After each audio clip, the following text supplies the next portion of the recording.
Hello, I'm Nifty Nomi, bookkeeper and business basics educator. Now, this is one of those questions that comes up a lot, and I model it, along with many others, inside my bookkeeping simulation of a Canadian business, where you can practice with real source documents across multiple months. This clip is just one small piece. Details are linked below. Now, onto the solution. And we're just going to hit save. And let's go over here, and there's a payment note right here, paid April 20th for $1,130, check number 734. At this point in the case study, I want to pause to discuss the most common and effectual error I see when cleaning up QBO bookkeeping files that have gone wildly wrong. Again, this is because QBO combines two different methodologies of bookkeeping. Entry-based bookkeeping, I also refer to this as entry-centric, and transaction-based bookkeeping. I also refer to this as bank feed-centric. Because the bank feed feels deceptively simple, it can guide users to enter incorrect entries that can inflate revenues and taxes payable. So this section of the case study guidance I would consider the most important for all new QBO users to watch. First, let's take a look again at the bank deposit screen. Going to go to New, Bank Deposit. Now, there are two ways to add a bank deposit transaction into QBO. I call this way right here the big screen way. Here we can see there's just the section add funds to this deposit. Never, ever use this add funds for sales entries, ever. You can use it for multitudes of applications, which we have and will continue to cover, but never for sales income. Now I'm going to sneak a peek at a deposit slip that we're going to have coming up soon. So in the deposit section, here's the deposit slip. Notice that there are two payments going into the bank together and at a later date than client Chris paid.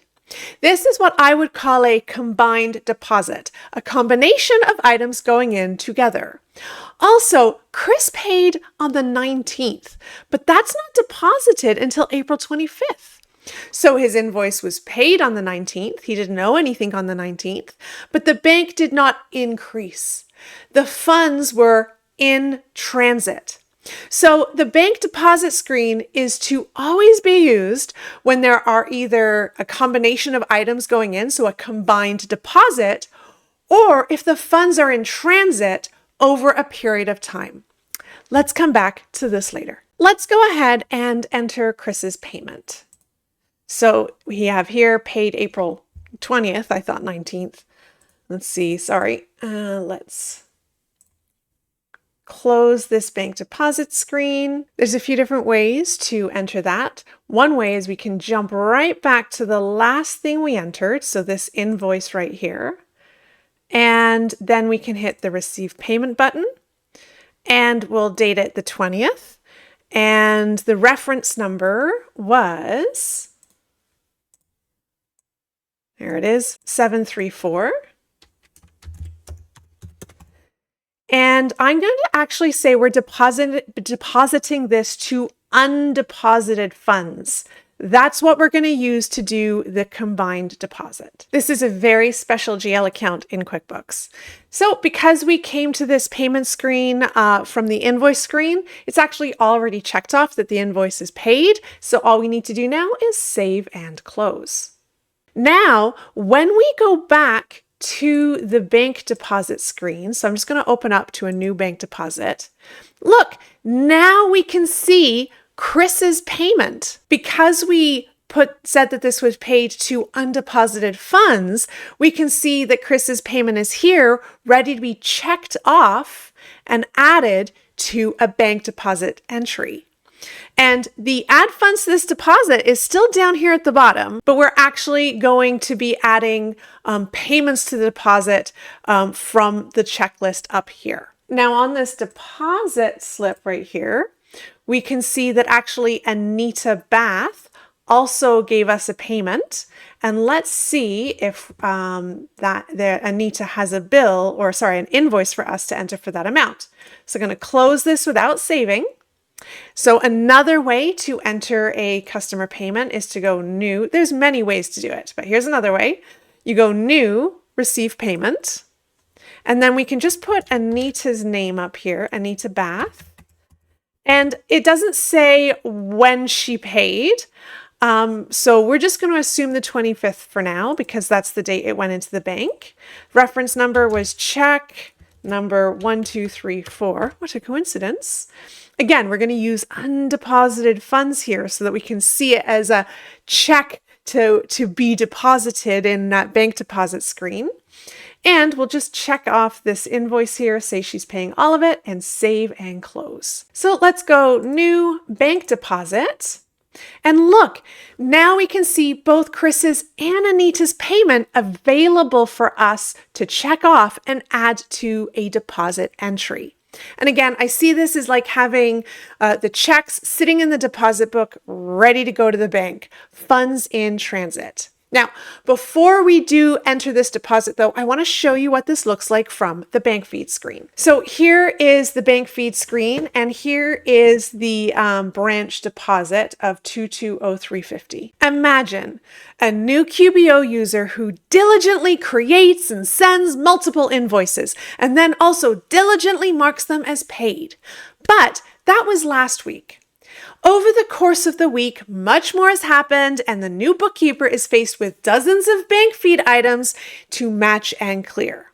Now, even if that bookkeeper had put these as paid to the bank, both of those invoice totals don't match this deposit amount. And even though we've entered it just now such that there is actually $2,203.50 sitting in undeposited funds, it still doesn't recognize that because we haven't actually entered the bank deposit transaction, moving those two checks sitting there into the bank, and we haven't added that to QBO yet. So the new QBO user sees this deposit on the bank feed and tries to think back to last week.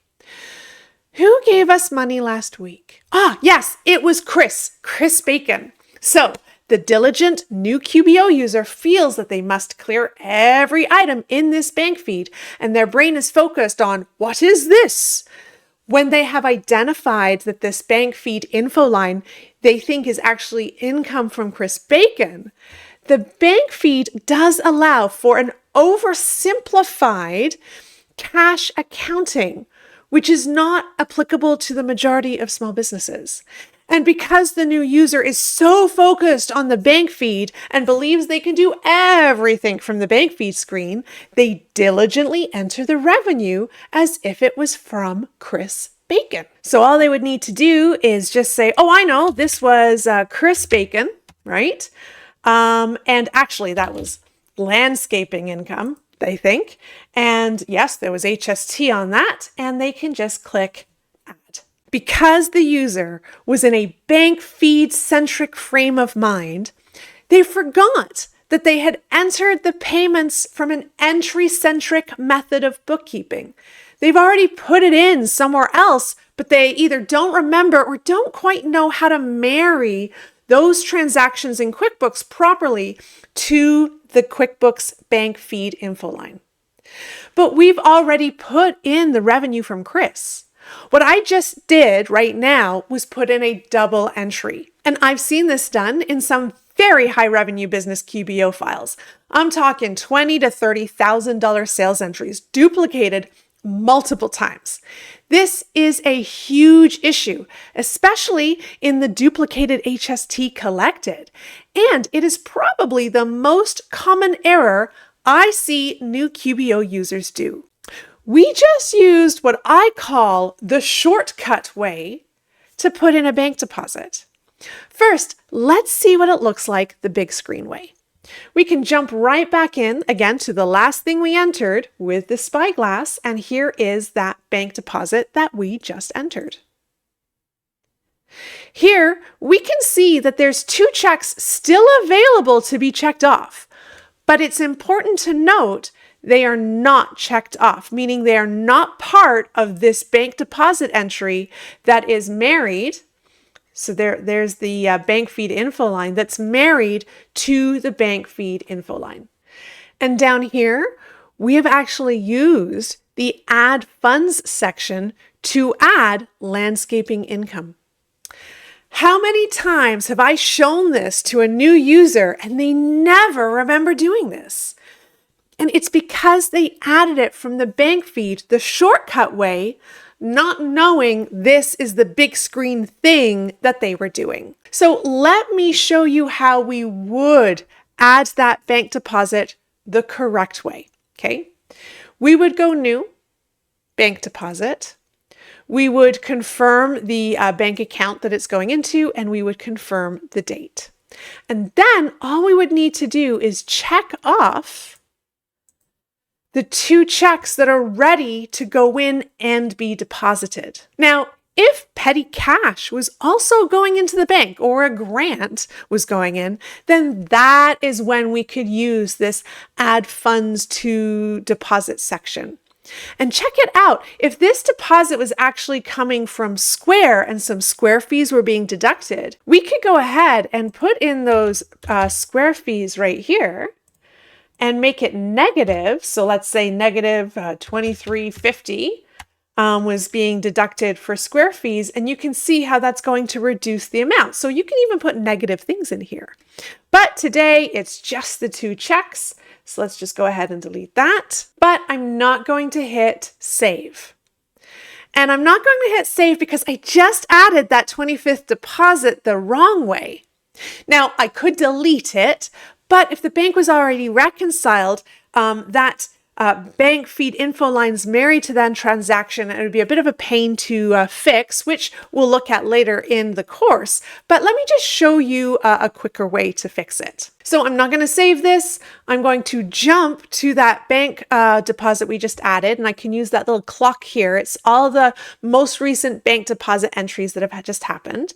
And I'm just going to jump over to it. Do you want to leave without saving? Yes, we're not saving that, which means that these 2 checks are still available for deposit. They're going to always show up there as long as they haven't been clicked off or checked off on a bank deposit screen.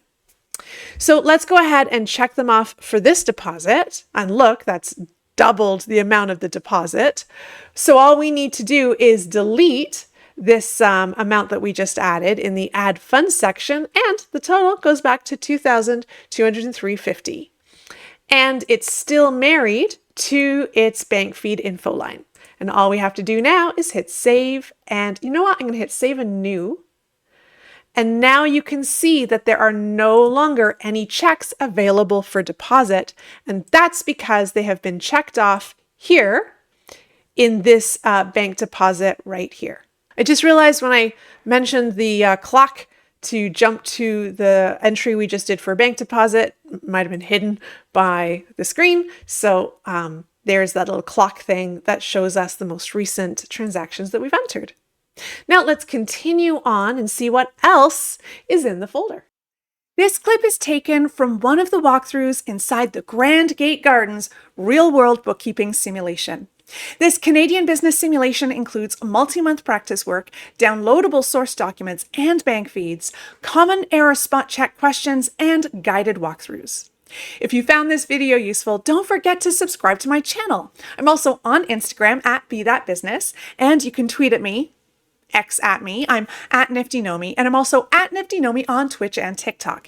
And you can find resources and courses about running a Canadian business on my website, naomiwilkins.ca. I love making business make sense. The video today was recorded in beautiful Oshawa, Ontario. Thanks so much for watching, and get out there and be that business that thrives.